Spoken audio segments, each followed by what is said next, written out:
یمن کے حوثیوں نے باب المندب پر جادوئی جال بچھا دیا. اس جادوئی جال کی زد میں آ کر امریکہ کا جدید ترین طیارہ غائب ہو گیا. یہ طیارہ کیسے غائب ہوا اور یہ جادوئی جال کون سا ہے، اس بارے میں اظہر علی خان سے بات کرتے ہیں. اظہر بھائی، یمن کے حوثی میدان میں آ چکے ہیں، اب وہ مکمل طور پر ایک اشارے کا انتظار کر رہے ہیں کہ ایران کی جانب سے اشارہ ملے اور وہ باب المندب بھی بند کر دیں، اور دوسری جانب انہوں نے امریکہ کا ایک جدید ترین طیارہ بھی غائب کر دیا. یہ سب کیسے ہوا؟ عدیل بھائی، اصل میں کیا ہے انہوں نے یہ کہ انہیں اندازہ تھا کہ امریکہ جو ہے وہ اپنی پریزنس بڑھاتا جا رہا ہے یمن کے اوپر، مڈل ایسٹ کے اوپر، تو انہیں اندازہ تھا کہ یہ حوثی جو ہیں ان کو بھی کسی طرح آگے چیلنج کریں گے. تو یہ مسلسل حالت جنگ میں حوثی اور مسلسل امریکہ پہ نظر رکھے ہوئے ہیں. MQ-9 ریپر ایک ڈرون ہے، $30 ملین کا یہ ڈرون ہوتا ہے. یہ ڈرون ہے یا طیارہ ہے اتنا بڑا، یہ ضرور ہمارے ناظرین کو جی ایسا ہی ہے، یہ نا ایک طیارے جتنا ہی ہے، ڈرون ہے، بہت ہی جدید ڈرون ہے، جدید سرویلنس کا اس میں نظام لگا ہوا ہے، بہت دور تک دیکھتا ہے، بہت ہی وائڈر رینج کو یہ کور کر رہا ہوتا ہے، اور یہ معلومات اکٹھی کرتا ہے، جاسوسی کرتا ہے، اور بہت اوپر رہ کے بہت ہی پریسائز جاسوسی کرتا ہے، بہت ہی ایکوریسی کے ساتھ 50,000 فٹ کی بلندی پر پرواز کرتا ہے، وہاں تک چلا جاتا ہے اور نظر نہیں آ رہا ہوتا. اور آپ اگر اس کو کسی اکوپمنٹ کے ذریعے نہیں دیکھ رہے ہوں گے تو یہ آپ کو نظر نہیں آئے گا، آپ کو پتہ ہی نہیں چلے گا کہ کدھر ہے.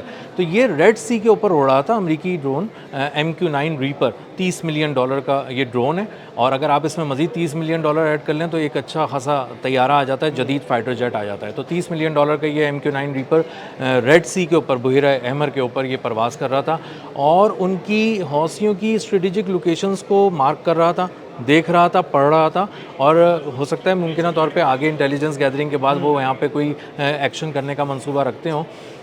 اس دوران جب حوثیوں نے اس کو دیکھا تو انہوں نے اپنے ایک ڈیفنس سسٹم سے اس کو ننجا میزائل انہوں نے اس کے لیے تیار کیا ہے، اس کا میزائل کا نام ہے ننجا. اس کے ذریعے انہوں نے اس کو نشانہ بنایا ہے، اور نشانہ جب بنایا ہے تو یہ آ کے یمن کے ایک صحرا میں اس کا ملبہ گرا ہے. اس کا ملبہ انہوں نے دیکھا ہے، اٹھایا ہے، اور اس کے بعد اس کی ویڈیو ریلیز کی ہے تاکہ کوئی یہ شک نہ رہے کہ یہ بات کنفرم ہے بھی، تصدیق ہوئی بھی ہے کہ نہیں. یعنی کنفرمیشن کے لیے انہوں نے اس کی ملبے کی ویڈیو بھی ریلیز کر دی کہ بھائی ہم نے گرایا، یہ یہاں پہ آ کے گرا، یہ ملبہ دیکھ لو. اگر امریکہ کا اور بھی کوئی طیارہ یا ڈرون آیا تو اس کا بھی یہی حال ہوگا. اور یمن کے جو حوثی ہیں وہ اس وقت بالکل ایک کیو کے انتظار میں بیٹھے ہیں کہ جیسے ہی ان کو کہا جائے گا ایگزیکیوٹ تو وہ امریکہ کو وہاں پہ ایگزیکیوٹ کرنا شروع کر دیں گے. ایران کی طرف سے ایک اشارہ آ جائے، اسی لیے ایران پر حملے کے تناظر میں جب امریکہ یہ اور اسرائیل یہ سوچتا ہے کہ وہ جائے حملہ کرے تو اس کو بہت سے بریک اس لیے بھی لگ جاتے ہیں کہ اس کو اندازہ ہے کہ بہت سے اور فرنٹ کھل جائیں گے جو حملے کے حوالے سے. تو اس لیے جو یمن کے حوثی ہیں وہ بہت زیادہ باریک بینی سے ان چیزوں کو دیکھ رہے ہیں. اور باب المندب بند کرنے کی بھی تیاری کیے ہوئے ہیں یمن کے حوثی. باب المندب بند کرنے کی تیاری اس قدر کیے ہوئے ہیں کہ ان کا سارا پیپر ورک، ڈاکومنٹیشن مکمل ہو گئی ہے. انہوں نے آبنائے ہرموز کا ماڈل جو ہے وہ پڑھا ہے، سمجھا ہے، اور اس کے بعد حوثی قیادت نے بیٹھ کر اس بات کا فیصلہ کیا ہے کہ ہمیں اس کو بند کرنا چاہیے. تو آبنائے ہرمز سے اگر دنیا کا 20% تیل روزانہ گزرتا ہے تو 10% تو یہاں سے بھی گزرتا ہے. اور اظہر بھائی، صرف تیل ہی نہیں گزرتا، وہاں سے ایشیا اور یورپ کے درمیان تجارت بھی ہوتی ہے. دیکھیں، باب المندب سے گزر کر نہر سوئس سے گزرتے ہوئے آگے یورپ کی طرف تجارت ہوتی ہے، اور یورپ کی تجارت ساری جو ایشیائی منڈیاں ہیں وہ یہیں سے ہو کے تو ساری تجارت ہوتی ہے، کیونکہ جو کیپ آف گڈ ہوپ کا جو راستہ ہے نا وہ تب متروک ہو چکا ہوا ہے، اور اس پہ بہت زیادہ ٹائم بھی لگتا ہے اور وہ بہت زیادہ لمبا بھی ہے. جی اصل میں آپ جب اس کو لوگ اسٹڈی کریں گے نا ہمارے ناظرین تو وہ دیکھیں گے کہ یہ ایک یو شیپ بنتی ہے. آبنائے ہرمز سے آپ چلتے ہیں، بحیرہ عرب کی طرف آتے ہیں،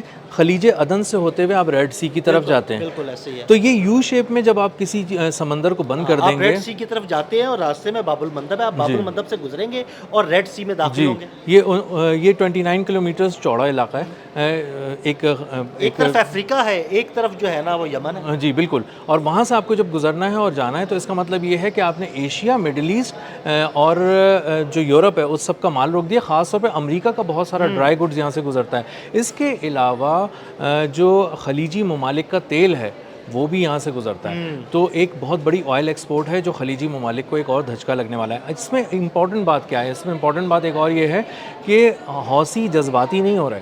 انہوں نے اس کو سوچا ہے, انہوں نے ابنائے ہرمز کا جب ماڈل کو سوچا ہے کہ کس طرح سے ایران نے اس پہ کام کیا, تو انہوں نے باب المندب کا ایک الگ بنایا ہے اور کہا ہے کہ یہاں پہ $2 ملین نہیں, $20 لاکھ نہیں, $50 لاکھ, $50 لاکھ ایک آئل ویسلز کا, ایک آئل ویسل کا $5 ملین چارج کیا جائے گا اور پھر اس کو یہاں سے گزرنے دیا جائے گا. اور اس کے لیے انہوں نے اس طرح کا ایک کمپریہنسو پلان بنایا ہے کہ اگر امریکہ یہاں پر آتا ہے تو اس سے کیسے نمٹنا ہے. خاص طور پہ جن جن ممالک کو انہوں نے اسٹڈی کیا کہ کس کس کے جہاز یہاں سے گزرتے ہیں, تو انہیں اندازہ ہوتا ہے کہ عالمی طاقتوں کے جہاز گزرتے ہیں اور عین ممکن ہے کہ وہ اپنے جہازوں کو یہاں سے بہت ہی حفاظتی اپنے حصار میں لے جانے کی ان کی نیوی کوشش کرے اور ان کی بحریہ یہاں تک آ جائے. تو ان کی بحریہ سے کیسے نمٹنا ہے اس کی بھی تیاری ہر ملک کے لحاظ سے الگ الگ کی ہوئی ہے. پہلے حملے کیے ہیں نا انہوں نے, امریکہ کے جہازوں پر حملے کیے, اسرائیل کے جہازوں پر حملے کیے, تو اگر کسی اور ملک کی نیوی ادھر آتی ہے تو اس پہ بھی حملے کیے جائیں گے. بالکل کیے جائیں گے اور اس کے لیے انہوں نے تیاری کی ہے. باب المندب کے دونوں جو پارٹ ہیں اس طرف حملہ کس طرح کیا جائے گا اور کہاں سے کیا جائے گا اور اس کی جو رینج ہے وہ کیا رکھی جائے گی. تو یہ یمن کے اندر بیٹھیں گے, وہاں سے نشانہ بنائیں گے اور ان کے پاس ایک خاصا چوڑا علاقہ ہے حملہ کرنے کے لیے. تو اگر جو بھی ان سے نمٹنے آئے گا وہ ان کے چھوٹی چھوٹی لوکیشنز کو اس طرح سے لاک کر کے مارک نہیں کر سکے گا, اس کو بہت مشکل ہوگی, ان کو بہت آسانی ہوگی اس سے نمٹنے کے لیے. تو یہ بات اب تقریباً طے ہو گئی ہے کہ جس طرح پرشین اسٹریٹ گلف اتھارٹی جو بنائی گئی ہے وہ, اور اسی طرح باب المندب کی بھی ایک اتھارٹی یہ لوگ بنا دیں گے.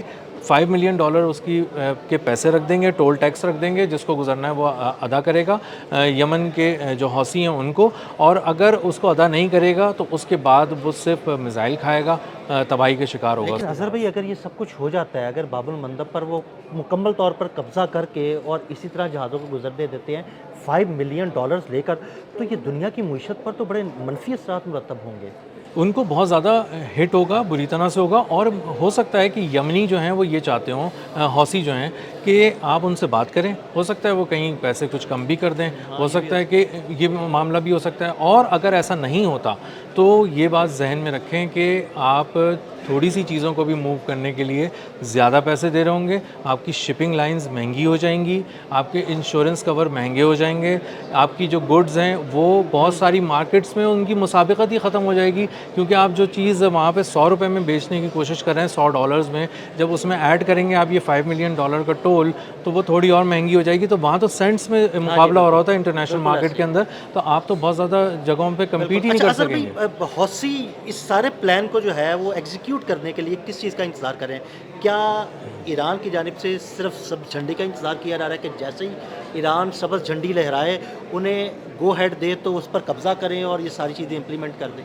اصل میں حوثی جو ہیں وہ ایک بہت بہت بڑی سپر پاور ٹائپ چیز نہیں ہے نا, تو وہ یہ چیز دیکھ رہے ہیں کہ ہم فائنلائز کر لیں ساری چیزوں کو, میکینزم کیا ہوگا, ہمارا فائنینشیل میکینزم کیا ہوگا, اس کے ساتھ ساتھ وہ یہ دیکھ رہے ہیں کہ ہمارا دفاعی میکینزم اس میں کیا ہوگا. اگر امریکہ جیسی کوئی طاقت یا اور کوئی بڑی یورپی طاقت ہمارے پاس آ کے کھڑی ہو جاتی ہے تو ہم کتنا لڑ سکتے ہیں, کیسے لڑ سکتے ہیں, ہمارے پاس کیا ہے, ان سب چیزوں کو جب وہ فائنلائز کر لیں گے. اور آف کورس جو آپ نے بات کی ہے کہ ایران ان کو کہہ دیتا ہے, کیونکہ وہ ہمیشہ سے حوثیوں کو ایران کی پراکسی ہی کہا جاتا رہا ہے, وہ ایران کی ان کو بہت زیادہ سپورٹ ہے اس حوالے سے, اور اسی لیے کہا جاتا ہے کہ جب بھی آپ ایران پر حملہ کرنے جائیں گے امریکہ کی طرف سے, تو یہ ذہن میں رکھیے گا کہ یمن کا میدان خود ہی گرم ہو جائے گا اور اسرائیل کو بہت ساری جگہوں پہ, امریکہ کو بہت ساری جگہوں پہ چوٹ لگنی شروع ہو جائے گی. اور یہی وہ بات ہے جس سے وہ ڈرتے ہیں. اور ایران کی کا ایک گرین سگنل ملتے ہی باب المندب بند ہو جائے گا, اور اس بات سے امریکہ بہت زیادہ ڈرتا ہے, اور اس کو اندازہ ہے کہ اگر باب المندب بھی ان حالات میں بند ہو گیا,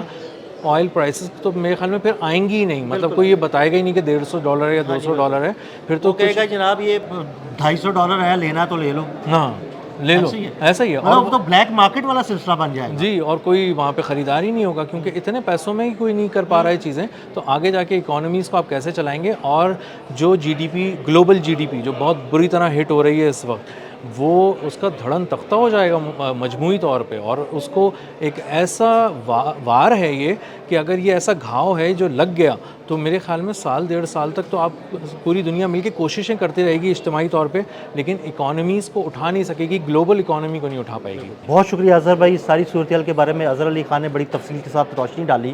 عدیل احمد اور اظہر علی خان کو اجازت دیجیے گا, اللہ حافظ.